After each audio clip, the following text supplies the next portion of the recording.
Pai do Senhor, meus irmãos, estamos de volta para nós gravarmos este último vídeo, que é a última aula para a conclusão dessa disciplina sobre plantação de igrejas no sertão. Então nós pretendemos trazer aqui alguns princípios. Nós anexamos junto a esse material uma entrevista que realizamos com o pastor Cristiano, que atua aqui próximo da gente, a 35 quilômetros dentro do sertão do Rio Grande do Norte. E naquela entrevista, que foi bem uma entrevista, foi um papo rápido com ele, nós fizemos 3 perguntas básicas e ele podemos ouvi-lo.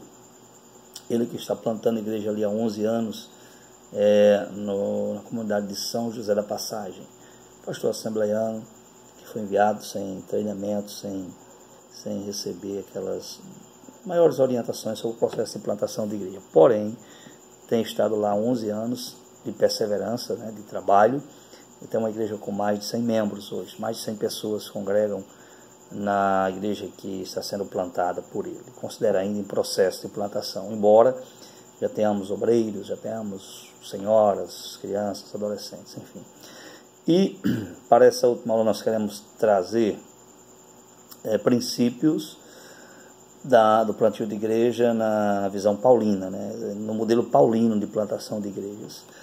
Vamos observar alguns princípios aqui que são aplicáveis, que são princípios bíblicos, princípios norteadores da plantação de igreja. Metodologias variam, mudam, métodos de evangelismo, maneiras de discipular, talvez, de abordar, talvez mude de região para região, de contexto. Porém, há princípios que podem ser usados e eles são imutáveis, eles são princípios bíblicos que devem ser observados no processo de plantação de igreja. O primeiro que nós queremos citar é introduzir-se na sociedade local a partir de uma pessoa receptiva, um grupo aberto a recebê-lo e ouvi-lo. Paulo, ele no processo de plantação de igreja, ele procurava essas pessoas chaves das cidades, dos locais por onde ele passava, com as quais ele poderia manter um contato, evangelizar, discipulá-la e a partir delas alcançar demais pessoas. E nos evangelhos tem essa orientação, Jesus orientando os discípulos. Ele falou que chegasse numa comunidade, quando chegasse, procurasse um homem de paz daquela comunidade, daquele assentamento, daquele sítio, daquele distrito, trazendo para dentro do nosso contexto do sertão. Por que esse homem de paz? Esse homem de paz não é uma pessoa cristã, não é um cristão, não é uma pessoa evangélica, mas ele goza de respeito, ele goza de admiração das pessoas da sua comunidade, e ele se torna uma ponte, ele se torna uma pessoa-chave no processo de plantação, porque o missionário, ao evangelizá-lo, se tornar próximo dele, ele consegue chegar às outras demais pessoas que estão sob a influência desse homem de paz, que mora, que reside naquele lugar. Paulo usava esse princípio, introduzir-se na sociedade local, porque o plantador foi enviado, ele não é do local, quando ele é uma outra realidade. E a partir dessa pessoa receptiva, um grupo aberto, que passa a receber o missionário, o plantador de igreja, e a ouvi-lo, dar crédito, começa-se daí em diante um processo de desenvolvimento, de evangelização e plantação dessa nova igreja. Segundo, identificar ali, ou aí no local onde você está, o melhor ambiente para a pregação do evangelho. Qual é o local mais adequado, qual é o local que você vai obter mais êxito, que você vai conseguir alcançar mais pessoas, ou alcançar algumas pessoas, seja público, como uma praça, ou privado, como um lar. Qual é esse melhor ambiente para pregação? Qual é esse local aí na comunidade que você está, que a partir dele você vai estar pregando o evangelho para essas pessoas? Talvez você diga, as pessoas não vêm para a igreja, as pessoas não vêm para o culto realizado na minha casa, as pessoas não vêm para o culto realizado na associação, na casa da associação aqui do assentamento. Mas você deve estar orando, pedindo a Deus direcionamento para encontrar o melhor ambiente, um ambiente a partir do qual você vai ter mais espaço e mais oportunidade para pregar o evangelho. Também são princípios bíblicos que Paulo utilizou bastante Ele evangelizava nos mercados, nas praças, nas sinagogas, à beira do rio, na feira, onde tinha pessoas que pudessem estar ouvindo a Paulo na ministração, na pregação. Ele estaria ali, aproveitando o melhor ambiente, o mais propício, o mais oportuno, o que estivesse à sua disposição. Então, tinha pessoas interessadas em ouvir a ministração do Evangelho. As igrejas que geralmente têm sido plantadas e crescido, tanto no sertão como nas cidades, nas áreas urbanas, segundo Ronaldo Lidório, né, que é um missiólogo, reverendo presbiteriano, que tem vasto material de pregação e também de literatura escrita, vários livros tratando, inclusive tem um livro dele sobre plantação de igreja, Plantando Igrejas, que é excelente, um excelente livro. Tem o Revitalizando Igreja, um livretinho também, que tem um questionário com diagnóstico, como você realizar isso na sua igreja. Porém, voltando ao tema dessa aula, as igrejas que têm crescido, uma das principais características é uma evangelização abundante. Evangelizar de forma abundante e intencional, tá certo?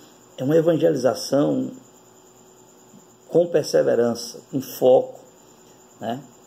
Trazendo a narrativa da criação, da queda do homem, a promessa da redenção na pessoa bendita de Jesus, e que sempre que essa pregação, essa evangelização, ela desemboque, ela aponte para Cristo, ela culmine na pessoa do Salvador, na sua cruz, na sua ressurreição. São as boas novas do Evangelho que devem ser compartilhadas pelos plantadores de igreja, pelos evangelistas, né, pelos pregadores da palavra.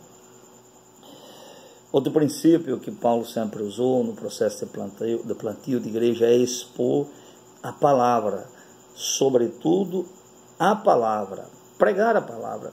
Filipe, quando desceu para Samaria, lá em Atos está escrito que ele pregava a Cristo, né? E nós temos hoje uma falsa compreensão do Evangelho. Nós chamamos que o Evangelho é a nossa igreja, o Evangelho é a nossa teologia, mas o Evangelho, ele é uma pessoa, o Evangelho é Cristo. Então Filipe, descendo para Samaria, pregava a Cristo, e ele expunha a palavra, pregava a palavra. Então expor a palavra, sobretudo a palavra, e expor de tal forma que ela seja inteligível e aplicável a quem está ouvindo a mensagem, seja compreensível. É outro princípio paulino do plantio de igrejas, né? Também uma coisa simples que pode ser feita pelo plantador de igreja é testemunhar do que Cristo fez em sua vida, da transformação, do milagre, do cuidado, da provisão, providência, do que Deus tem feito na vida do plantador, da sua família. Testemunhar sempre dos milagres, da bondade, da fidelidade de Deus, de um Deus soberano, que é fiel, né, que cumpre seus propósitos, que cumpre a sua palavra, que cumpre as suas promessas. Incorporar rapidamente os novos convertidos à igreja.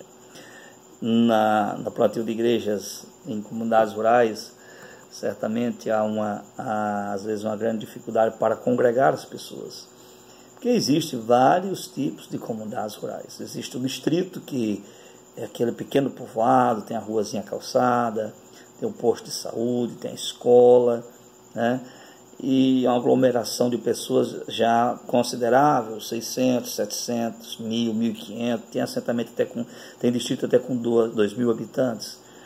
E eles são próximos, então o contato é muito próximo, as pessoas estão muito próximas. É um mini bairro de uma cidade, assim podemos dizer, dentro do contexto rural. Existem os assentamentos rurais, é outro contexto, porque são locais construídos para receber pessoas que pretendem trabalhar na agricultura, na pecuária, e junta pessoas de diversos lugares que não se conhecem. Não é um local que começou a partir de uma ou duas famílias, e aquelas famílias foram casando e de repente aumentou o número de pessoas naquele lugar. Não, é um local de relacionamentos mais fragmentados. Existe o sítio, sítio em que as casas são distantes uma das outras, 600 metros, 1 quilômetro, 2 quilômetros. Então, muito difícil para congregar esse pessoal, incorporá-los à igreja, levá-los a estar congregando em um local fixo, né? em uma casa, em um edifício construído, quem sabe, para esse propósito. Então, incorporar rapidamente os novos convertidos à igreja, ao ajuntamento, à assembleia dos santos, ou a comunhão dos santos, seja em uma casa ou um agrupamento maior. Então, o plantador da igreja deve ter essa sensibilidade de conseguir mobilizar essas pessoas para estar juntos, estar próximo, estar perto, talvez, quem sabe, através de pequenos grupos de estudos bíblicos, mas não deixando de ter um culto com toda a igreja.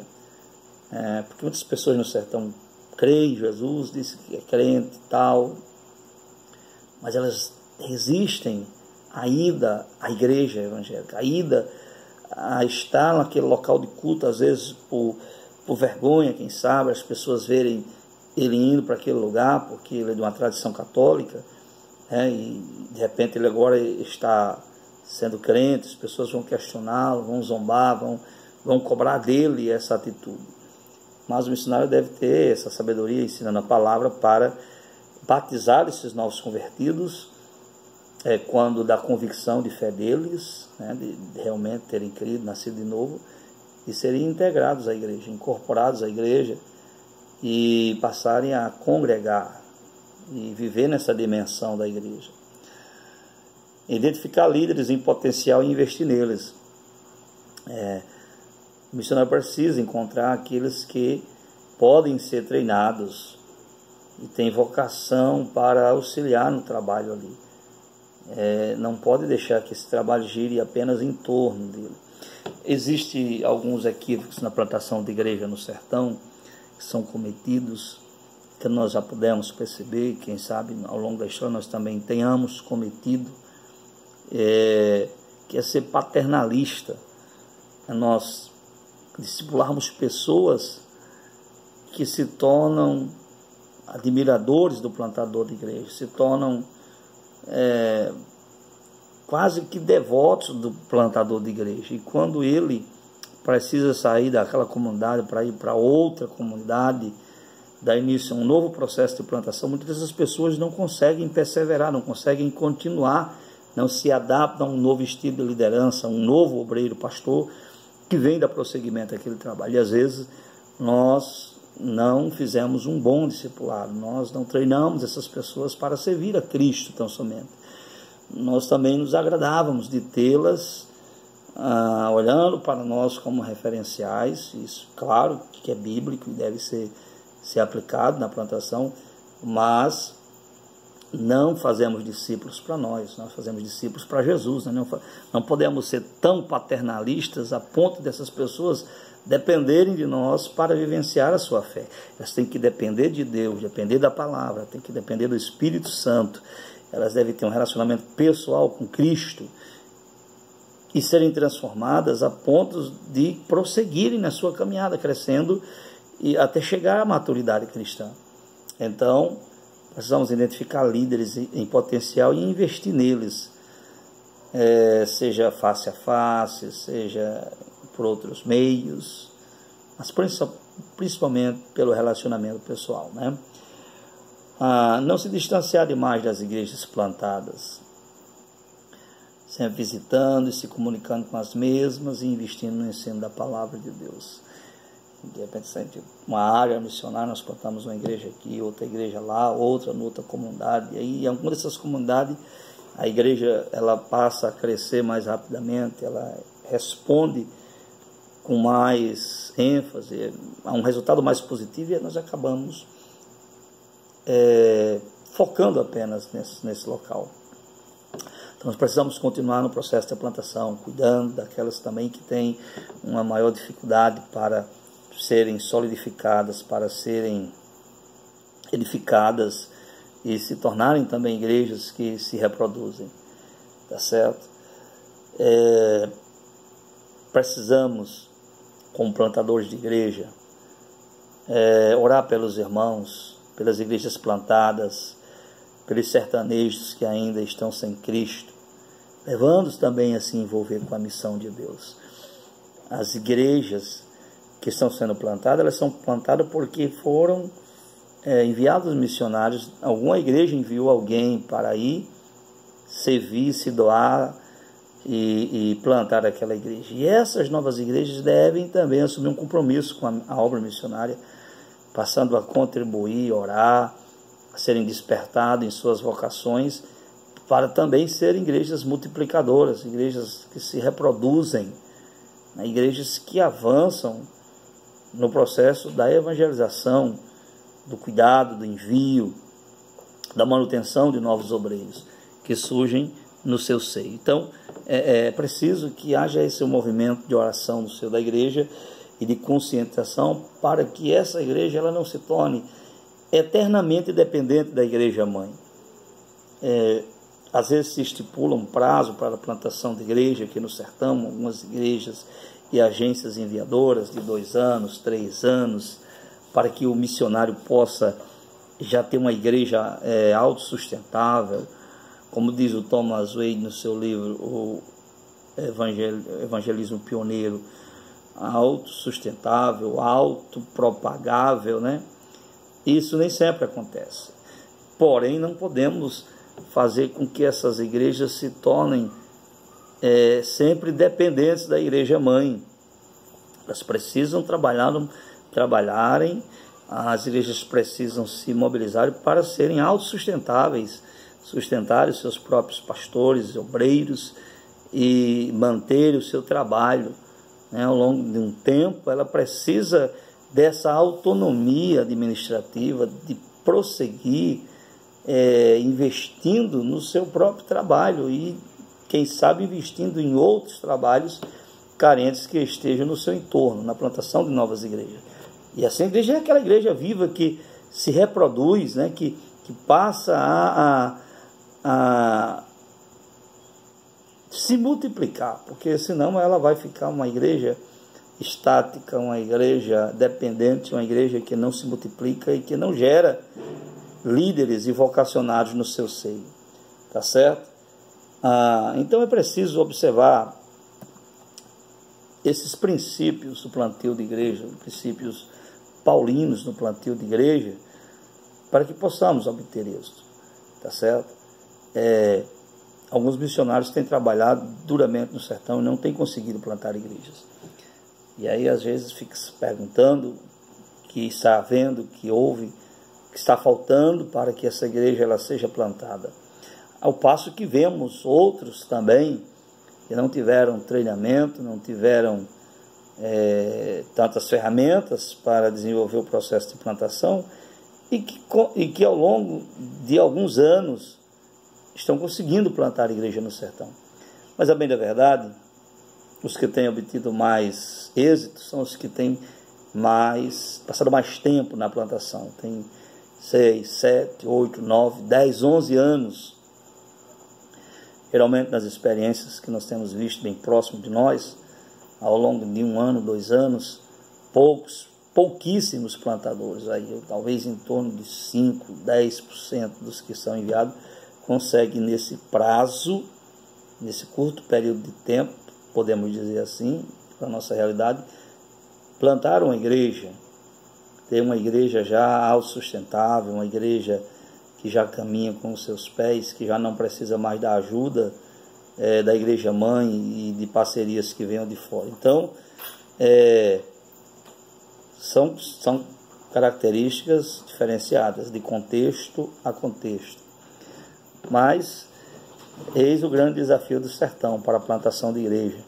Precisamos orar para Deus levantar os vocacionados, para a igreja treinar esses vocacionados, investir neles e, quando do seu envio, dar a eles o devido sustento, as condições necessárias para que eles possam desempenhar as suas atividades no campo. Eu não concebo a ideia de que o missionário rural ele tenha menos valor do que o missionário transcultural. Não concebo a ideia de que o envio transcultural ele deva ter por parte da igreja um maior investimento, maior atenção, uma maior logística do que aqueles que são enviados às comunidades, distritos e povoamentos do sertão. Eu tenho que todos eles são missionários, todos eles precisam da oração, precisam da responsabilidade do envio da Igreja Mãe. A Igreja Mãe que impôs as mãos sobre eles deve também respaldá-los, não deve deixá-los à deriva no processo de plantação da igreja. Porque se entende que o missionário que está no sertão, ele está em casa. Ele está em casa, ele está aqui próximo, saiu da cidade, foi apenas morar na comunidade rural. Não é simples assim, não é tão simples assim, não é uma questão apenas de deixar de morar na cidade para ir morar na comunidade rural. Ele deixou os seus sonhos, projetos pessoais, muitos deram baixa na sua carteira, no emprego, deixaram empregos efetivos, concursados, ambos, às vezes, esposo e a esposa, para ir para essas comunidades mais difíceis, que não oferecem conforto, que não oferecem condições básicas de saúde. E a Igreja Mãe tem que assumir essa responsabilidade do cuidado, da mentoria, do acompanhamento, né, de estar ali junto, somando, apoiando, né, e aconselhando e vendo o desenvolvimento dessa obra, porque a Igreja Mãe está gerando uma filha e ela precisa cuidar dessa filha, não tão somente o missionário enviado. Então, meus amados irmãos, nós queríamos concluir esta aula tratando desse modelo paulino, né, de plantio de igrejas e esses princípios que foram elencados, mas não plantaremos igrejas no sertão se não formos homens e mulheres de Deus piedosos, homens que têm um relacionamento pessoal com Deus. Eu me lembro que no livro do Derek Patrick, sobre plantar igrejas, que é a mensagem, o homem, a missão, ele disse que acima de tudo esse homem não precisa ser apenas talentoso e habilidoso, precisa ser um homem regenerado, um homem que nasceu de novo, um homem piedoso, um homem que tem vida com Deus, um homem que ele vai às pessoas porque primeiro ele esteve com Jesus, e por ele ter estado com Jesus, ele tem algo para oferecer às pessoas às quais ele está servindo na comunidade. Então a minha oração, né, encerrando este momento, essa participação neste curso, é que Deus ele levante plantadores de igrejas para o sertão, dentro do nosso próprio contexto. Eu creio que ninguém melhor do que o próprio sertanejo entende a sua própria realidade, ainda que por estarmos dentro do sertão, às vezes nós não percebemos, não detectamos algumas coisas da cultura, da cosmovisão do sertanejo, que já estamos dentro, estamos tão envolvidos que não paramos para observar.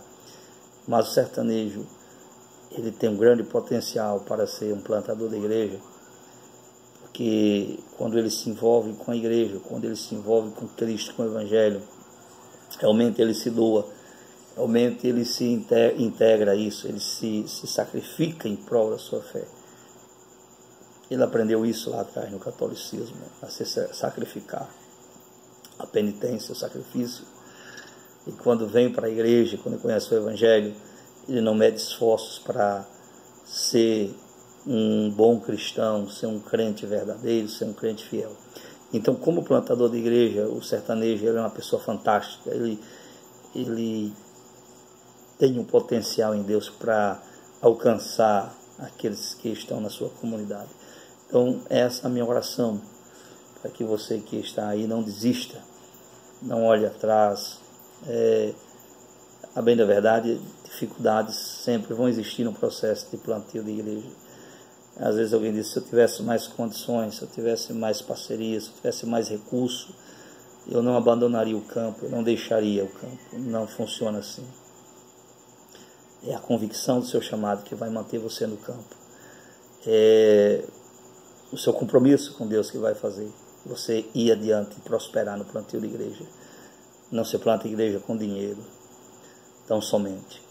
Eu conheço pessoas que recebem muitas doações da América, em dólar, e que estão atuando no sertão, mas que não têm plantado igrejas, não surgiram igrejas, porque a igreja é um investimento espiritual. A igreja, ela é algo do reino. Então, custou o sangue de Jesus. Não é tão somente com o dinheiro que plantamos. Nós precisamos das contribuições, precisamos de dinheiro para investir, para podermos percorrer as comunidades, precisamos de transporte, de combustível, precisamos da alimentação do missionário, da saúde, do medicamento, precisamos do aluguel da casa. Tudo isso é pago com dinheiro, mas não é o dinheiro que vai fazer uma igreja nascer. Não é as contribuições e as parcerias que vão dizer aonde vai nascer uma igreja forte, poderosa. É onde estiver um homem de Deus e uma mulher de Deus chamado por Deus, disposto a sofrer pela causa do Evangelho, disposto a ir aonde os outros não querem ir, como diz Paulo, ir aonde Cristo ainda não foi anunciado, indo aonde ele ainda não foi pregado, nos lugares mais remotos desse sertão, nos lugares mais escondidos, nas culturas mais resistentes ao Evangelho, por causa da mistura de catolicismo com cultura, secretismo, espiritismo, onde as pessoas parecem ser mais ignorantes acerca do Evangelho. É nesses lugares que Deus está contando com você, contando comigo, para que uma igreja possa ser plantada. Então a minha oração é que Deus abençoe a sua vida. Eu quero agradecer a Deus por essa oportunidade de estar compartilhando essas aulas, esse momento, mais uma conversa, uma reflexão. Quero louvar a Deus pela sua vida, que tem participado de todo o curso e que chegou até agora ao fim. Deus abençoe a sua vida, né? Que Deus abençoe a sua família, Deus abençoe a igreja que você está servindo, e que essa igreja que está sendo plantada aí, ela se torne um exemplo, se torne um farol aí em torno dessas comunidades, e que muitas pessoas possam ser alcançadas para o Evangelho de Jesus. Amém? Que Deus abençoe a sua vida. Essa é a minha oração. Deus abençoe a todos. Um forte abraço. Juntos somos mais fortes. Juntos podemos fazer mais pelo sertão. Então, até a próxima oportunidade, se Deus assim nos permitir. Quem sabe um dia nós não nos encontremos por aí, pregando a Cristo por esse sertão. Deus abençoe a sua vida, no nome de Jesus.